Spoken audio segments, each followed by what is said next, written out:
Hey everyone, it's been a while. Actually, I like to be straightforward. The reason why I haven't posted anything in a while because the last few months something happened that really opened my eyes. And sadly, it is about COVID, or actually not about COVID. What's going on in my country is that when COVID started, um, people were saying it wasn't about uh, COVID or about health, but about control. And in the beginning, I laughed. I was like, no, how can you say that? There's a new virus. You need to be careful, and people are dying. And they were giving out percentages. 4% is dying, 3% is dying of those people, and it seemed really bad. And I followed the rules for a very long while, hoping it would get better. But it isn't, and right now it seems that they are right about it not being about health but about control. And I'll show you in short what's going on in my country. These are the statistics that our government works with. These are from the RIVM, and this is the data that they work with from February 2020, 2021, at the end of April. I'll get back into this a little bit later. So this is per age, how many infections there were, and how many deaths. And I'll show you something. So let's just show it like this. So this is the amount of death in this time. So this for me is an over-report. Like in the beginning when COVID was, everybody did that was coughing or anything was they weren't tested of COVID, which you will see here. They weren't tested of COVID, so we have an under-reportage of um, COVID registrations, and I believe it's an over report of people that died from it because if you would have the flu, you would still be considered to be having COVID. So there's a lot more death and less registered corona infections. But even with the statistics being as it is, this is before these statistics are before they started vaccinating people. So without vaccinations, these are your survival chances in this age, according to our government data, to survive COVID. So below 35 years old, your chances of surviving it in our country, as it is right now, is 99.99%. And in the beginning we didn't know this, but now we do. And this by default already baffles me. So is this source, if you want to check it out for yourself, it's on page 72. And this is these deaths are with underlying diseases. If you take those out, it's also in this report in a different page.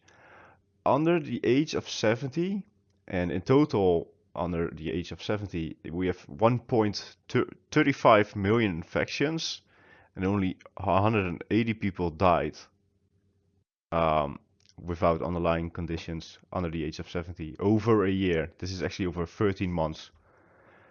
So what's going on? What are we talking about? And over the year, this is what we had. Like everything that was done, like this is a motion in our government.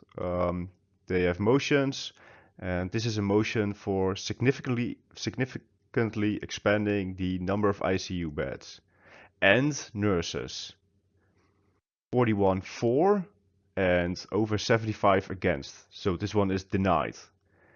And it's always the same parties. It's the VVD, D66, CDH, CDA, and the Christian Union. It's every time it's these guys because they're the biggest party. They pretty much do whatever they want. So okay, expanding the intensive care beds denied. More nurses denied. And hold on, maybe I forgot to translate one. Well, it's a different motion, but it's still the same. This one is just without the nurses. So they filed this motion multiple times.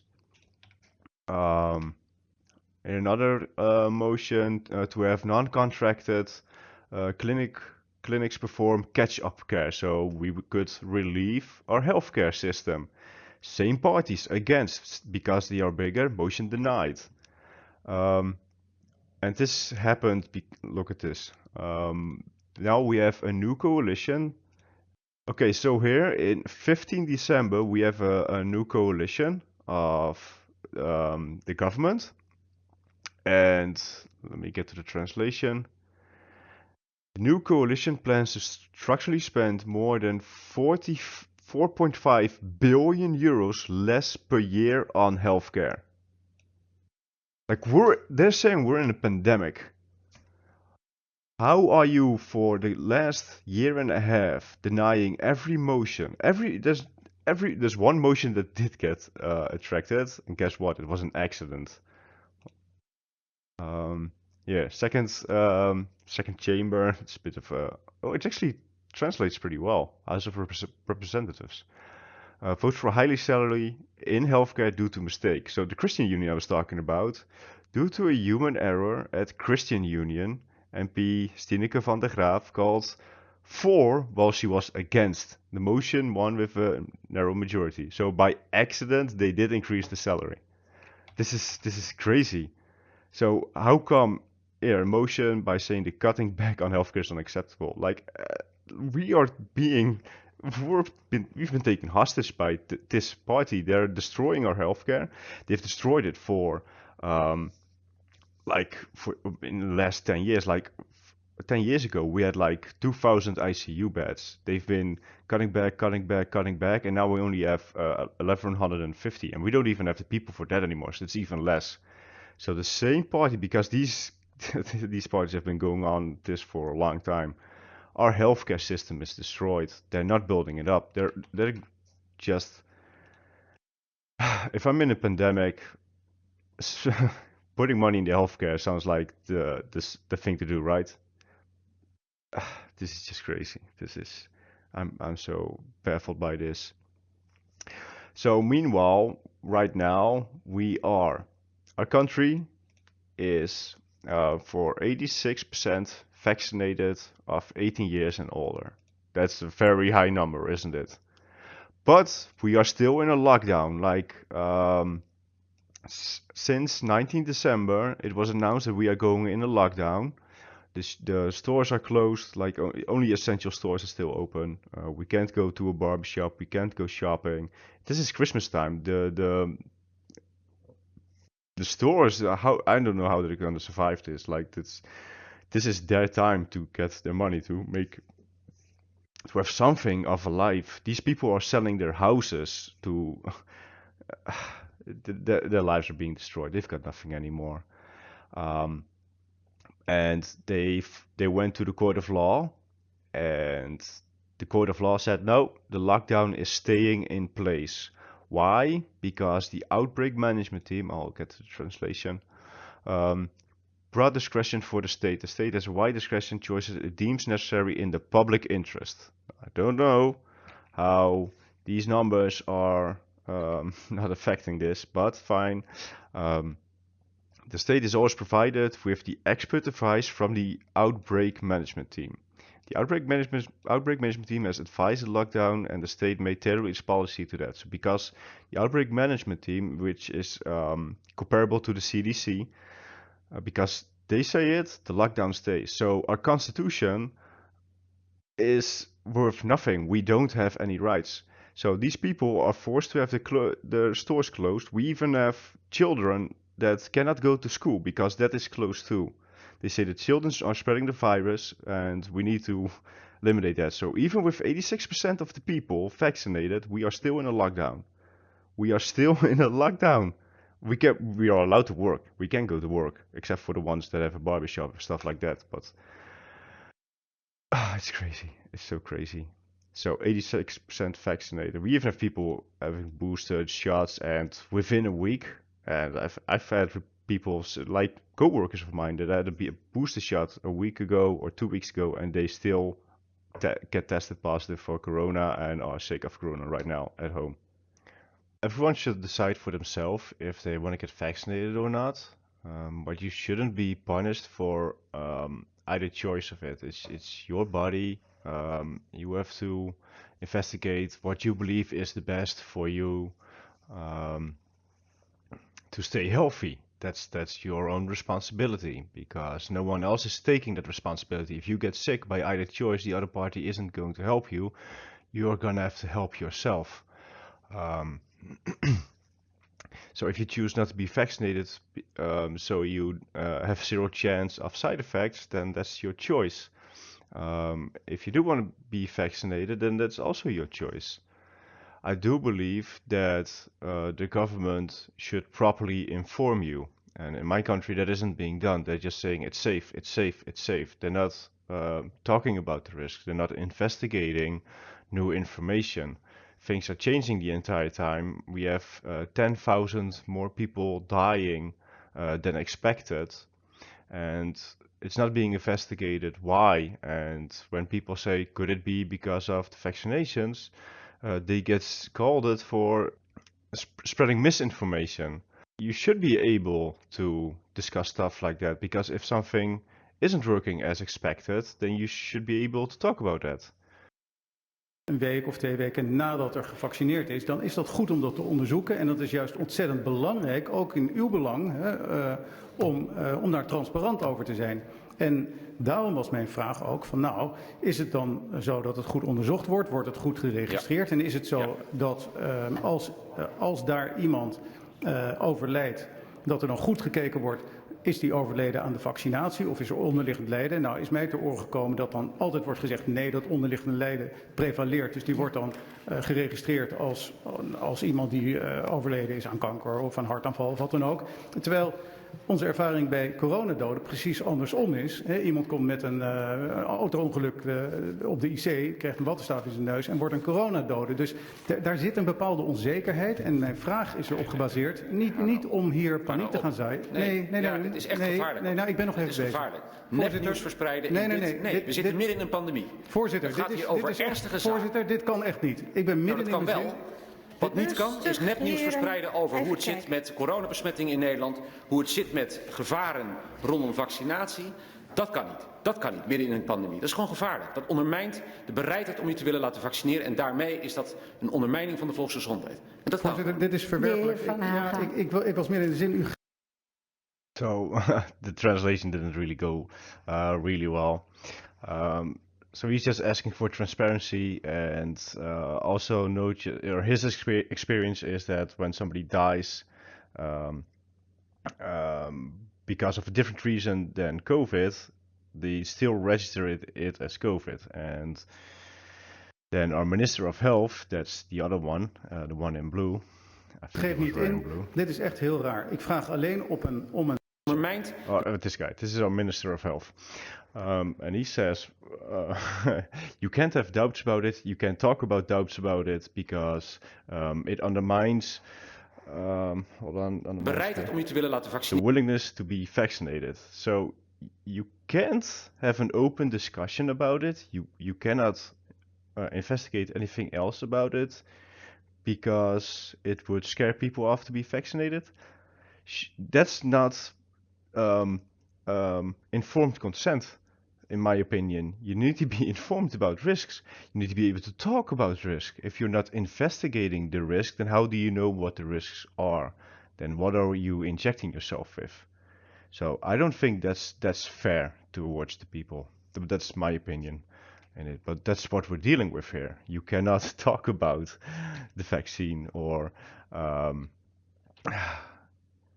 if your Minister of Health doesn't investigate possible side effects, then how do you know the side effects?